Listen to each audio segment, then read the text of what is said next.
What happens in the sky affects life down here on Earth. The celestial compass shows you how and guides your way with astrology you can use from professional astrologer Kathy Beal.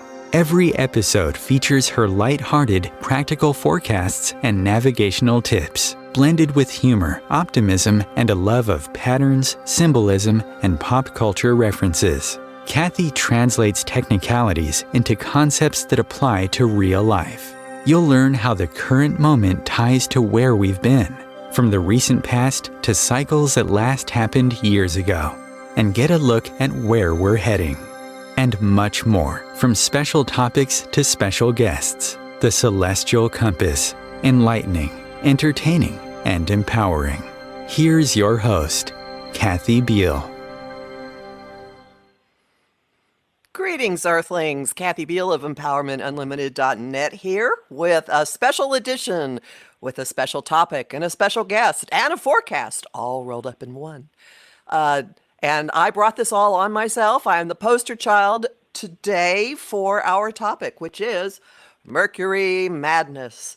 And we have with us a Mercury whisperer who I'll be bringing on in just a second to help us get through the fog. But first, a brief recap of what's coming up for the second half of May. We are at the point in the Himalaya ride on the Midway where Saturn is starting to put on the air brakes, and we're hanging, waiting for when the activity is going to switch. There's a feeling that there's a lot of motion and activity, and yet at the same time a sensation of nothing because of Saturn moving into his retrograde station. He is parked on the degree where he's going to have his second of two clashes with Uranus in the middle of June. So it's like we're getting ready. He's bearing down on that for our next round of stress testing how our communities and structures and new systems are working. At the same time, Jupiter, the most expansive of he's not the most expansive, Neptune would be, but he's pretty darn expansive. Mr. Beneficence, Mr., if two are good, why not have six? Bigger is better. Jupiter has slipped into his traditional home of Pisces, where he will stay till toward the end of July. He'll be back next year. And this gives a little more of the unreality, feeling like things are all right, even if you can't quite put your finger on why. And maybe you're just kind of blissfully, happily ignoring some things, but that's okay. There's a softening of the atmosphere that goes with this, and it also adds to the hanged man vibe that's from the tarot, of the Saturn station. And we're moving into toward Mercury's second retrograde of the year, which we'll talk about quite a bit. That formally starts on the 29th. We're already starting to feel the slowdown from that. We have our next round of eclipses starting at the end of the month, and we will talk about those. The first, a lunar eclipse, full moon in Sagittarius, and we'll just peek into June for the solar eclipse in Gemini because Mercury rules it. Mercury will be retrograde, and Mercury will be smack in the middle of the action. And one more thing, the eclipse in June and other planetary movements this month are squaring Neptune, whom I call the cosmic fog machine. So that adds to the kind of escapist vibe, the sense of, let's just keep going. I mean, whose activity level zoomed up crazily in the last weekend? I saw more people that I know in 3 days than I have possibly in the last year, and most of it was outside. Don't worry, I was very careful. But you will notice that there's an uptick in the running around, and yet being like the Red Queen in Through the Looking Glass, running in place, not quite feeling like you're getting anywhere. We will discuss more of this in a sec, but you can refer back to my forecast that is on Om Times and also at my site, empowermentunlimited.net, for the month of May. And now our Mercury Whisperer will join us, Donna Woodwell. Though Donna attended grad school to become a foreign correspondent, she had no idea how foreign she'd get. After exploring ancient and modern astrological, magical, and mystical practices for more than 25 years, today she uses this wisdom to help folks discover and live their unique genius. Since teaching at major astrology conferences, at Kepler College, and at Astrology Hub, which is where she and I connected, Donna now runs her own school combining astrology and magic with techniques for self-mastery. And she's the author of the Astrology Dictionary, Cosmic Knowledge from A to Z.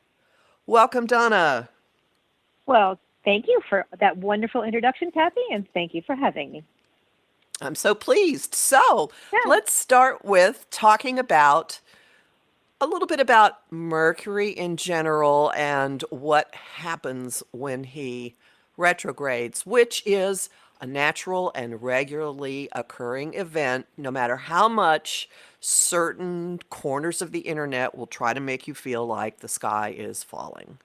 So, Mercury. Certain corners of the internet like believing the sky is falling all the time.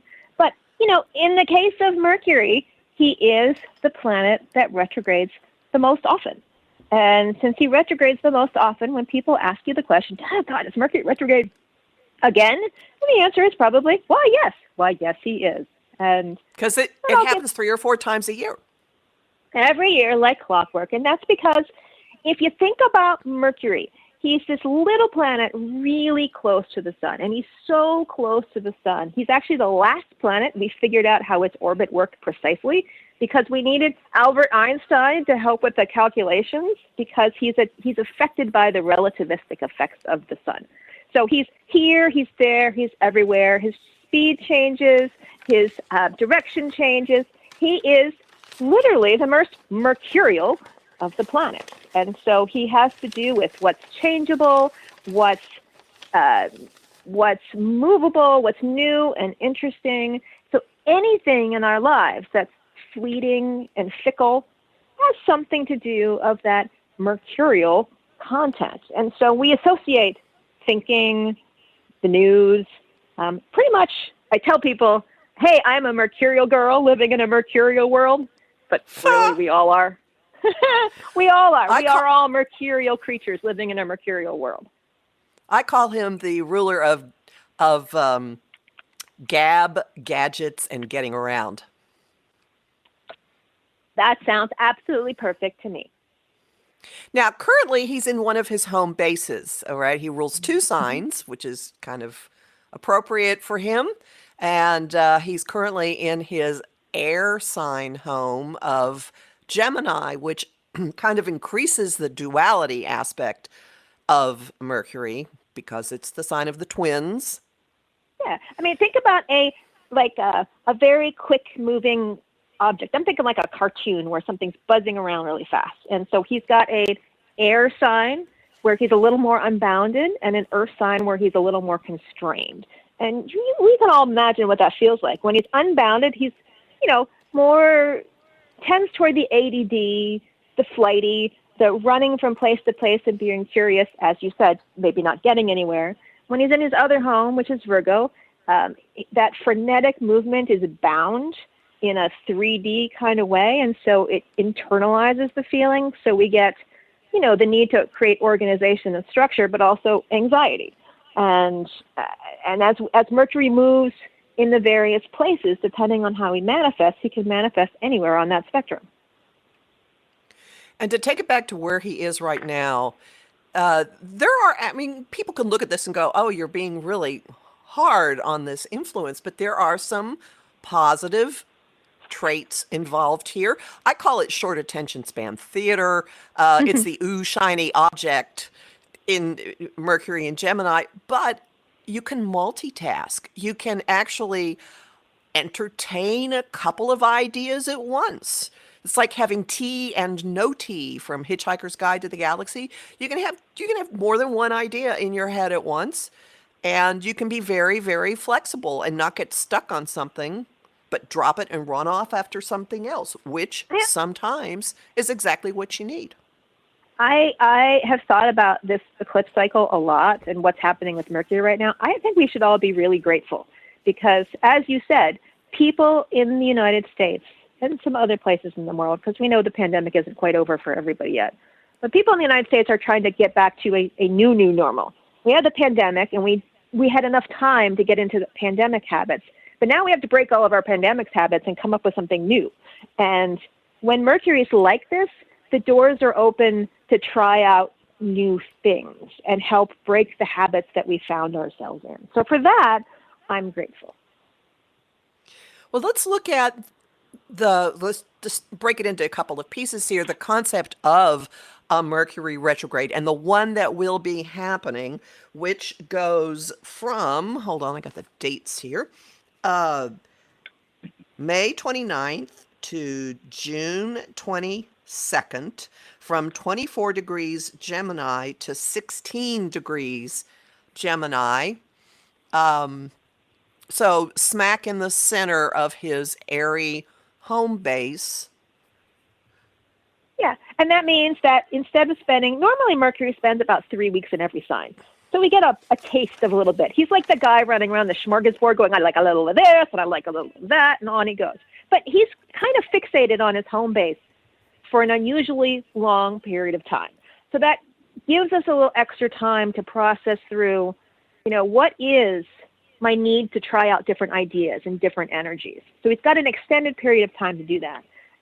I personally find the days around when he's changing direction, so around the 29th and around I think you said the 25th of June. Is it 25th or is it 22nd of June? Around the 22nd of June are the days when things are going to get a little crazier than usual. When I mean crazy, I was born with a Mercury retrograde. I have a master's degree in communication. You're perfectly capable of communicating well when Mercury is retrograde. It's just that the message doesn't always connect the way you think it is. And so slowing down a little bit, spending a little bit more time, and building that, I don't know where my luggage went, but it'll get here eventually, into every planning schedule. And keep in mind also that there are going to be stresses on Neptune during this time. He's going to square Neptune. Venus is squaring Neptune. So that could add to the feeling of your brain has cotton in it, or being confused. This is just not, parts of you might want to react really quickly to things, and it might really be to your benefit to entertain multiple points of view and then sit back and see what plays out. Because there are positives always in a Mercury retrograde. It is a terrific time to see things that you missed the first time around, to pick up loose threads, to go, oh, I get a do-over on fill in the blank, to go do unfinished business, paperwork, deal with stuff that's been sitting there that you haven't looked, and you might find things in those piles of papers. I found an outline for a book I'd completely forgotten about cleaning papers this weekend. So, there's no telling what you might stumble upon by retracing your thinking, retracing your steps, retracing communication. Even going back to your New Year's resolutions, I find that great as a touch base. If you I'm going to clean up that pile this year, and it's almost June, and you're like, wait, the pile is still there. That's the kind of stuff that's super useful to get back into when Mercury is retrograde. If we just did that once every, 3 or 4 months when Mercury is retrograde, we would be a lot less, we would have a lot fewer piles. Let's just put it that way. It's possible. It's very, very possible. Now, another interesting aspect to Mercury retrograde is ghosts from the past, right? People cropping up that maybe were friends, that maybe were part of a gang that you ran with, out of the blue. Where did this come from? Yeah, this Have is you why you might want to experienced that? block your phone. Make sure all the people you don't want to hear from are on your blocked list. That is even more cynical than I would be. I just get amused by sitting and going, oh, what has come crawling out of the woodwork? Well, isn't this interesting? But I'm more of a pragmatist.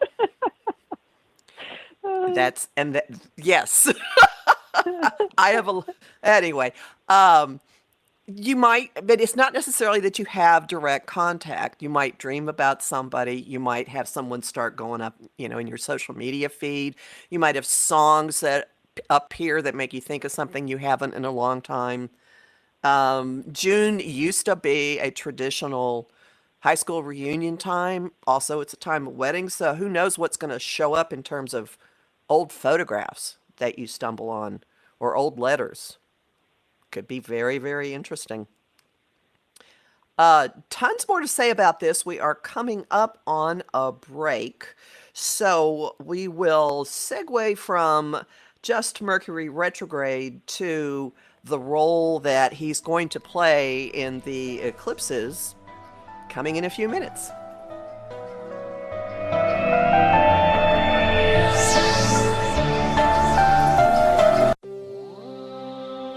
Want help with your own celestial compass? Visit my site, empowermentunlimited.net, for Astro Insight forecasts for each week, month, and new and full moon. Want to explore the personal impact? Make a decision? Understand another person? It is possible. Click the Services tab to book a personal session with me. That address again? empowermentunlimited.net.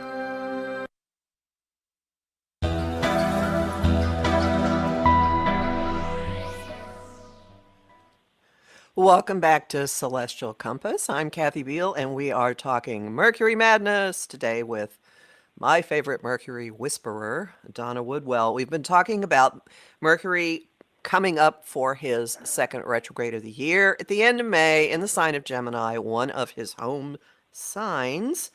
So just a few wrapping up thoughts about this before we move on to the eclipses. General navigational tips for Mercury retrograde with any kind of special ideas given that he's in air. Oh, he's in air all year. Isn't that the case? He was in Aquarius in January. All his retrogrades are in air this year. Right. Yeah. And his third one's going to be in Libra. Talk about people coming back from the past. When he comes into retrograde in Libra, that's going to be a blast from the past. I am so excited to start a new normal. I mean, I personally am really looking forward to getting caught up on the things that I've just been like, I'm in pandemic, it doesn't really matter. But it's like, wow, I could try out a new gym. I could go shopping. I could do a lot of things. And I'm not attached to doing any one of them because I have a feeling just going out and opening up to new possibilities is going to bring things that I didn't imagine as possibilities before. Does that make sense? Yes, and I like the idea of opening up to new possibilities and not necessarily grabbing onto them, keeping the flexibility and shiny object characteristics of Gemini, because with a retrograde, it's anybody's guess as to whether something's going to stick or not, so just experiment. Might be the good way to approach this one. Sounds perfect. Don't grab, just go with the flow. Like, oh, this is fun. Oops, now I'm going to go this way. And so, Mercury is important with the next two lunations, both of which are eclipses. We have the lunar eclipse in Sagittarius on May 26th, and then a solar eclipse in Gemini on June 10. And for the Sagittarius eclipse on the 26th of May, Mercury has just moved past a conjunction to Venus, both in Gemini, and he's about to go retrograde. His retrograde actually officially begins 3 days later. So he's going to basically be ground to a halt at that point, which adds a prolonging, I believe, a prolonging influence to it. So, Sagittarius lunar eclipse, supermoon, right? Ooh, supermoon on top of it. Yes. So it's close. It's at the moon is at the closest place that it can be to the Earth in its orbit. And so it's going faster and it appears bigger. So this is pretty much as large as a lunar eclipse can appear in our night sky. So heck of a show for those in the western United States and the Pacific Ocean islands and the eastern part of Asia get the best show. I have a personal best show since it's like right on top of my rising sign ascendant. And these two eclipses, they're potent. I mean, I have done a lot of research on eclipses because I got totally fascinated by the one we had, the Great American Eclipse a few years ago. And they really are drivers of long-scale cycles and our evolution as a species, especially this pair of eclipses, because the solar eclipse, which governs the cycle, is right over top of the North Pole. And that's rare, but anything that's over top of the North Pole has to do with our direction as a collective. So the decisions that are being made now are governing something to do with our collective awareness, which makes it an incredibly potent time for, keeping on track of what's just happening in the news, but also for anybody out there who meditates on a regular basis, this is the time to feed your vision for what you would like the planet to become. I still firmly believe that if enough people imagine a future that we want to live in, that it's creating a template for the world to grow that direction if we're willing to spend the time to do it. And that actually fits in beautifully with what I see as one of the themes of this particular eclipse cycle in the signs of Gemini and Sagittarius, because I see this as revisiting and resetting the stories we tell ourselves and the beliefs that we have made based on those stories, and seeing the real world impact of the things we say and what we believe. And seeing that the political is personal. It's very personal. And getting to clear out a lot of stuff, particularly on the lunar eclipse, the one in Sagittarius, which is it's ruled by Jupiter and in the sign that has a lot to do with our life philosophy, how expansive our thinking is. And a lunar eclipse is a chapter ending time when things leave under either type of eclipse, but this is much more of the door slamming shut. And then in June on the solar eclipse, it's the reset button or the reboot button or zooming ahead in the next direction. Would you agree with that in general? I would, and I knew an astrologer who used to say eclipses are like walking across the bridge and then burning the bridge behind you so you can't go back across. And there's something to be said for that especially for those who have planets connected to this particular eclipse. So that's people who have planets in Gemini and Sagittarius, but also Virgo and Pisces, to a lesser extent, that there's changes being made right now which are bringing you into the future. And you're leaving it behind something, but finally, no more. I'm done that pattern. I'm going to go try something new. And you know how we all say, yeah, I'm not going to do that anymore, and then we go do it again anyway. But this is a time where we really say, no more, I'm done with that. And then actually being done with that. If you're willing to let go, because at this point it's just, what are you clutching onto that you don't need? Because the universe is trying to make you let go or encourage you to let go. And it's an opportunity I plan on taking. A lot of things do tend to leave at lunar eclipses. Relationships just disintegrate, people leave, jobs go, stuff. And it's not out of the blue. It's not like suddenly something goes bad. A long simmering situation hits a point where it can't go on anymore. Right. Right. No, they And can this be is a fire very moon. powerful moon. It's a fiery one, and so it's also. I was looking it up. Eric Francis and some other astrologers call it the nuclear axis because it's all tied up with countries and nuclear power, nuclear weapons, and things like that. So it's really potent on the geopolitical scene too, which brings you back to the personal is political, and the political is personal. It goes both ways. It does. So that some people might find this to be a much more social awakening than they expected. You know, if you have been unpolitical, you might find yourself feeling called to being more in the midst of things and helping to bring in the new. If you've been saturated in the political, you might find that it's time like, you know what, I need to detox from this. So again, there's going to be people going through the revolving door both ways. And if you choose to work consciously with the energy of the full moon and to do some kind of releasing, this is a time to bring out your inner pyro with a Sagittarius moon. Just it reminds me of that Friends episode where the girls set their Valentines on fire and all the fire folks come to put it out, and they just go, yeah, there's lots of women in this building setting things on fire because it's Valentine's Day. And so maybe not burn the house down because, you know, it could get a little out of control. well, it is important to burn responsibly here. But that's possible. That's possible to do. Another point in time that could be useful for people to look at, since eclipses don't happen in a void, they're on a continuum.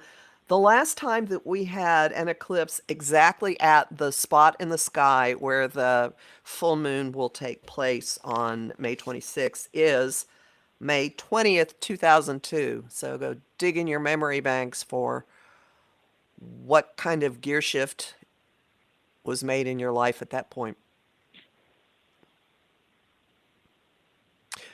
Well, okay, so then as we're 2 weeks later, so we're in this nice little eclipse gauntlet, Mercury, so we have a lunar eclipse, Mercury actually formally stations and goes retrograde, and then chugging along, June 10, solar eclipse at 20 degrees Gemini, which is a recurrence of 6/10/2002. Again, what started or shot you in a noticeable reset all those years ago. So what do you have? What do you see coming with the solar eclipse on the 10th of June? As I said, it's over the North Pole.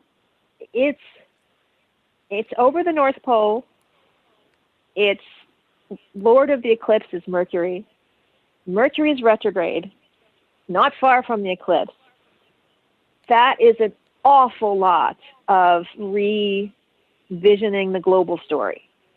I think that we're going to see a lot of people reconsidering the stories that they've been telling themselves, for good or for ill. And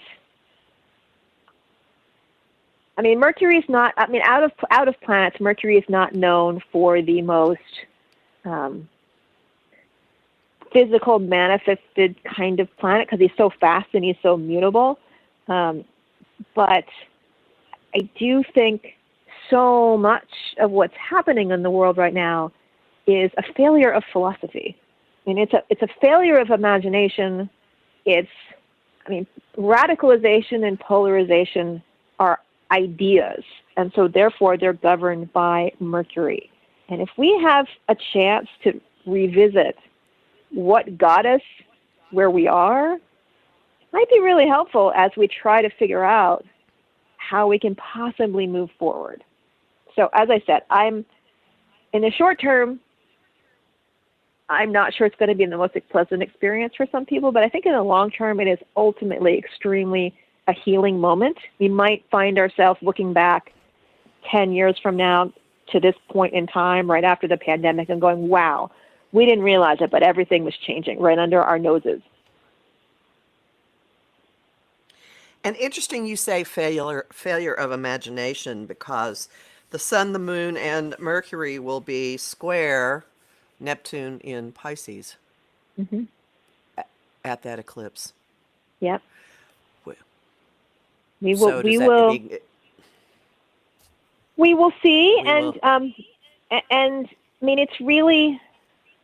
I mean, the Sagittarius is ruled by Jupiter. Gemini is ruled by Mercury, and they're both in the mix for this eclipse season. And Jupiter has just moved in its own sign. There are other mutable planets, mutables like the mutable signs of Gemini and Virgo and Mercury. So this is an incredibly movable moment, as they say. And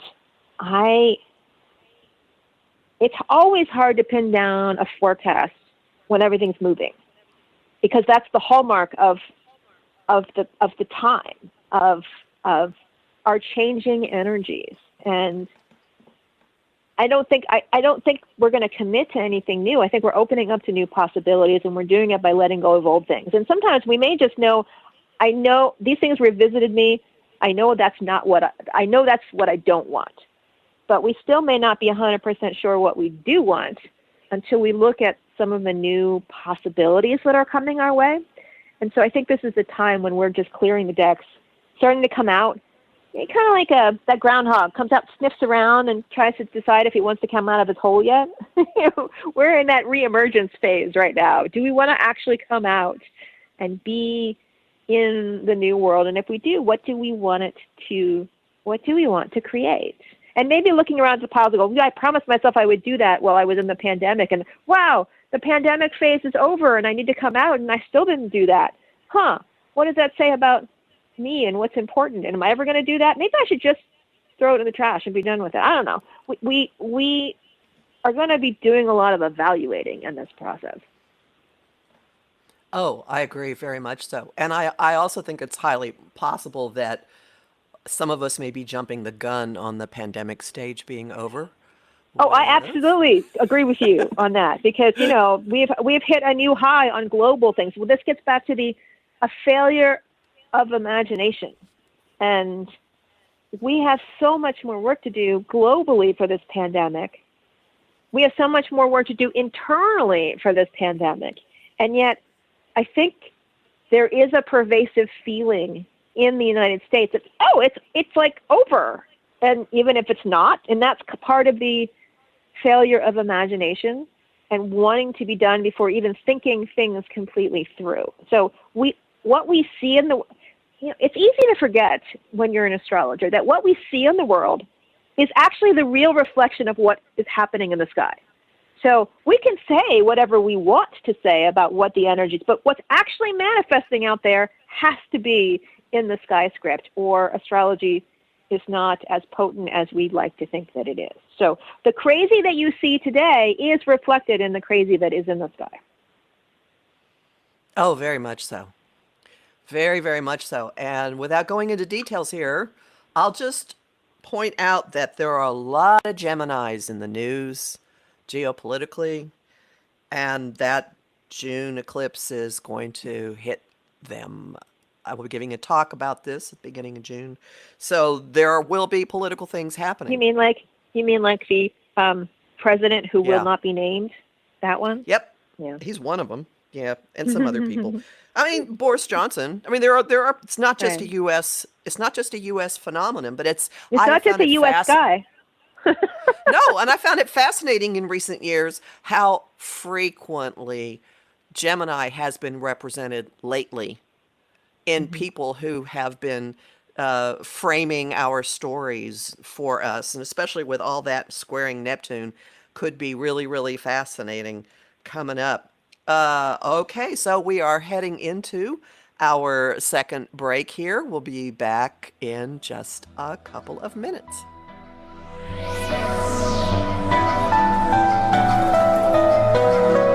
Bringing a more conscious lifestyle to your world. Om Times Radio. IOM FM. Om Times Magazine is one of the leading online content providers of positivity, wellness, and personal empowerment. A philanthropic organization Their net proceeds are funneled to support worldwide charity initiatives via Humanity Healing International. Through their commitment to creating community and providing conscious content, they aspire to uplift humanity on a global scale. Om Times, co-creating a more conscious lifestyle. How would you like navigational tools you can use on your own? Visit my site, empowermentunlimited.net, and click the Shop tab. There you'll find lots of talks and guides explaining the big influences at work now, like Saturn in Aquarius and Uranus in Taurus. You'll also find a variety of guided visualizations for relaxing, clearing your energy, or getting to know planetary archetypes.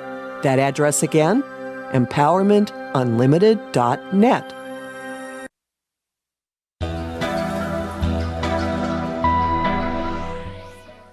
Welcome back to Celestial Compass. This is Kathy Beal, and we are talking about all things Mercury, particularly current things Mercury, with astrologer and Mercury whisperer, Donna Woodwell. We've talked a little bit about Mercury's retrograde, about his role in the Sagittarius full moon lunar eclipse that's at the end of May, and big role with the massive solar eclipse, new moon, on June 10.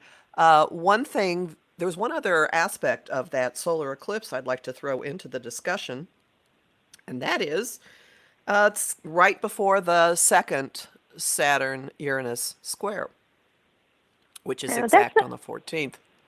A major thing about astrology, it's always cycles within cycles, and it's hard to understand one cycle unless you understand the other cycles that it comes along with.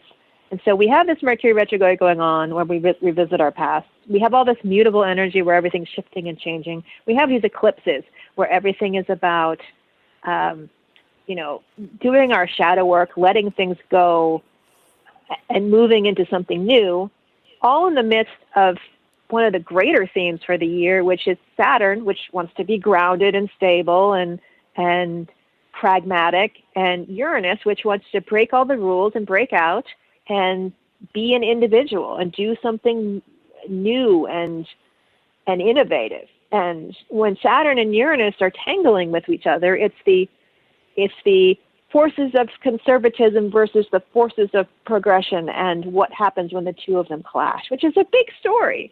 And so that's happening in the midst. So I have been telling my students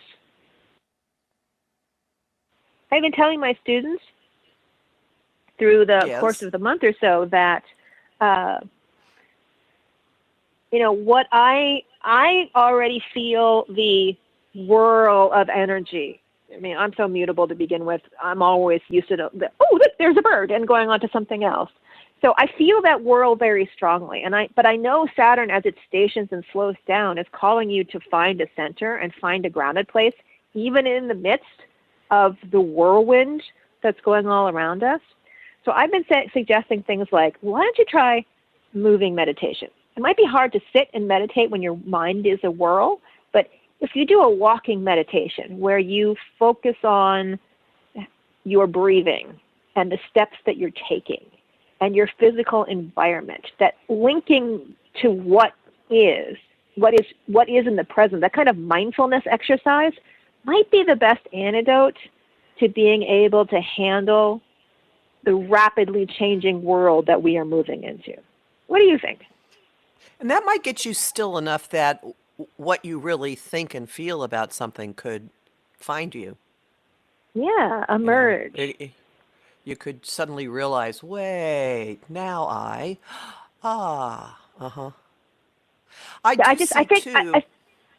go on. I think that Saturn, in the midst of all of this, because he's stationing now, really the message is, yes, I know it's crazy, but I'm still here. Slow down, and you'll get the best chance of meeting all the new things if you're doing it from a mindful place. I like the fact, too, that Saturn's in Aquarius, which traditionally he rules, and Uranus is the modern ruler of Aquarius, and one of the features, let's use that word, of pandemic life has been connecting with your friends Aquarius, virtually, electronically, online. There's that Uranian aspect. And figuring out how we're going to move forward in all this. There's that little wrinkle with it all. I think, like, what's your role in a community? What are you really responsible for? Are you taking responsibility for it? There could be an aspect with this second square pretty much coinciding with that eclipse of becoming accountable for what you've been doing on a collective level or on a community level, or how you've been using technology. Not, I mean, that's probably not the main thing that will come from it, but that's completely defensible interpretation of that, I think. I really think, I try not to be too much of a news junkie, although it's hard given that I'm a former journalist. I like listening to the way stories come in and out of play. There's a lot of really heavy stuff going on right now. And given that all things that come astrologically speaking have to work with what is at the moment. So it's like, astrology is like reading a book, and you can't skip ahead a chapter. You're not going to get all new characters. You're going to developing the plot with the characters that you have. And so the characters that we have now is whatever is happening in the world, and we see its natural development. So, I mean, right now we've got confusion over the pandemic. We've got confusion over the Middle East. We have pandemic in other parts of the world increasing, continuing unabated. We've got to figure out how our responsibility in providing vaccines is. And I think I would not be surprised if especially stuff going on in the Arctic comes up this summer, because that eclipse is right over the North Pole. That's where the polar ice cap is. We may see one of the lowest ice levels in a very long time, and they know it's coming sooner rather than later. We may see some extra talk about militarization of the Arctic coming up really fast this summer.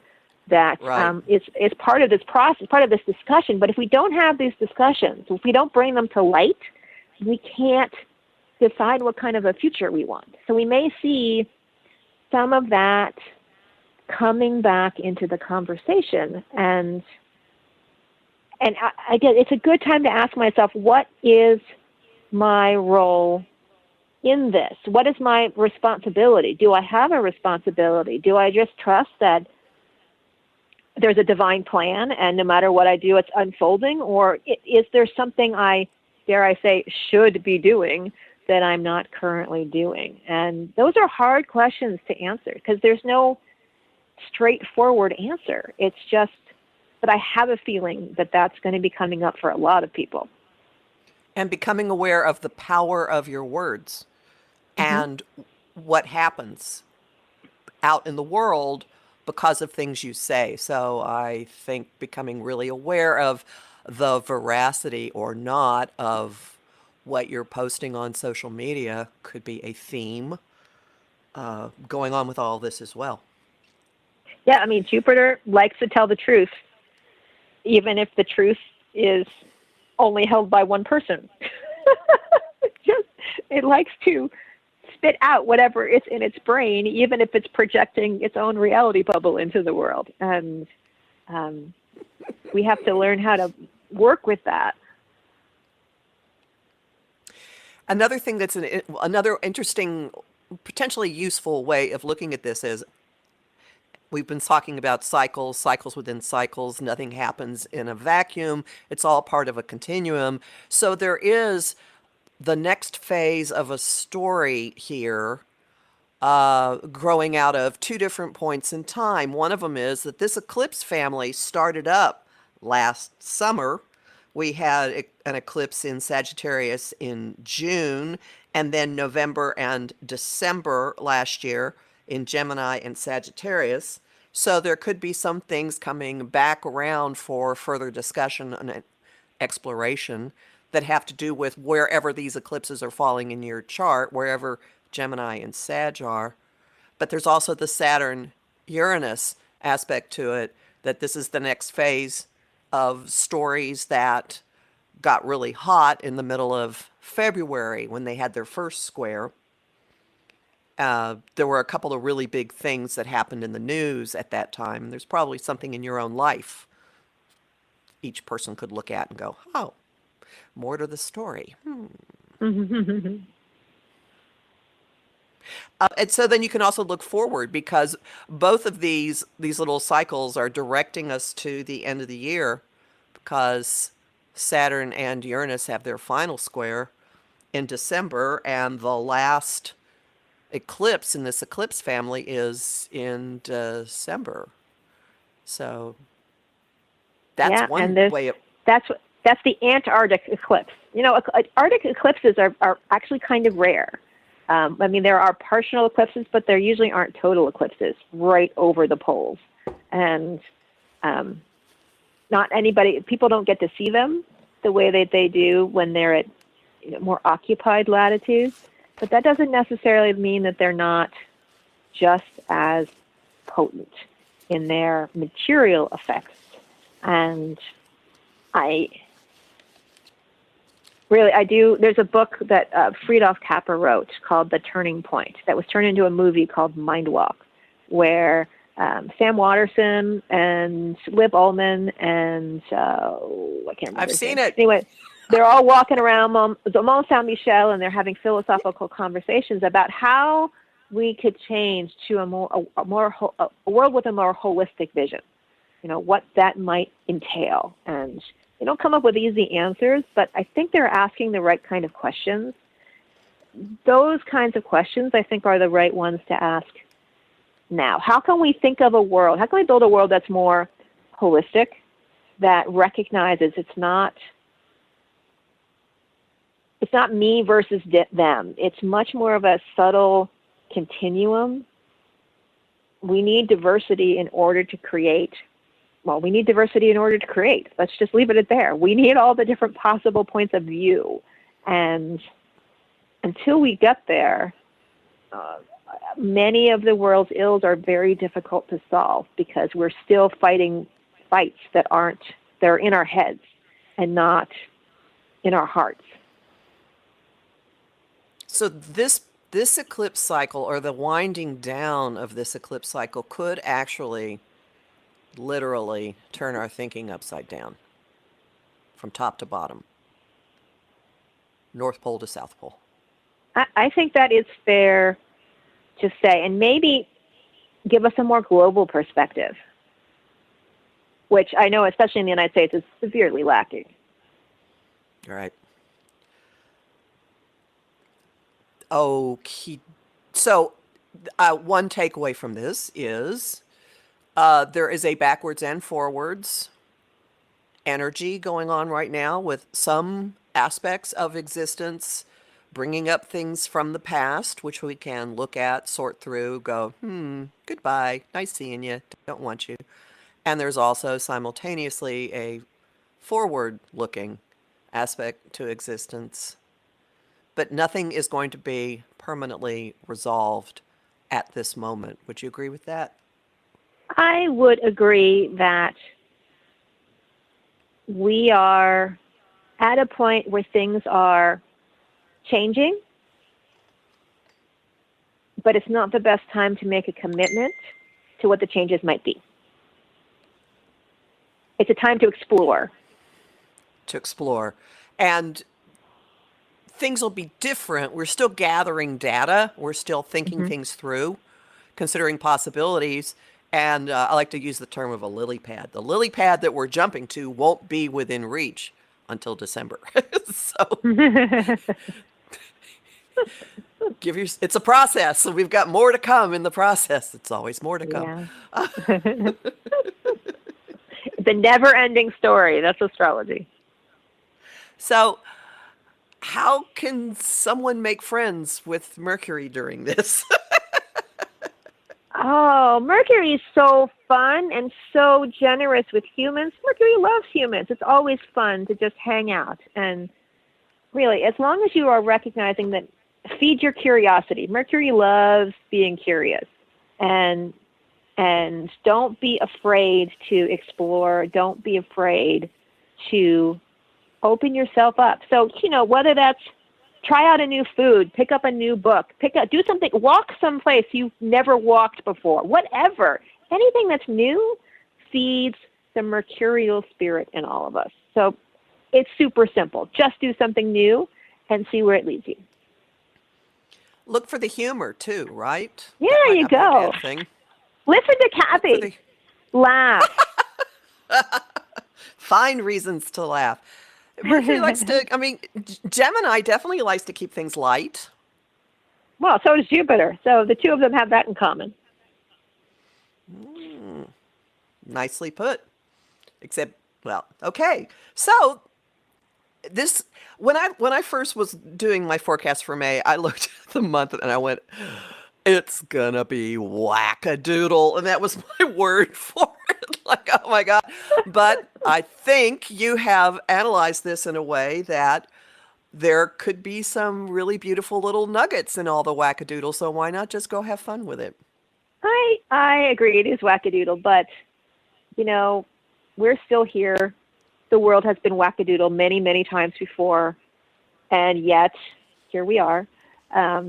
So I don't think looking at it with dread helps no one. It certainly doesn't help the collective, and it doesn't help you personally. So you might as well roll with it and play and see what happens. And speaking of playing, tell people where they can find you and what you're up to these days. Sure. I am spending full time on my magic school, which is at www.magicandmastery.com. I have a podcast that comes out every Wednesday, and I have a brand new mini course that is just off the presses last week on how you can engage with the moon in a way to learn how to flow with the tides in a much more graceful way and make your own magic. And that is located at www.magicandmastery.com/moon. Super couple hours of training, lots of helpful guides to help you design your own rituals, your own lunar planning guides, and much more. So if you're interested, just go check it out. All right, so we'll be back in a few weeks, and you can find me at empowermentunlimited.net.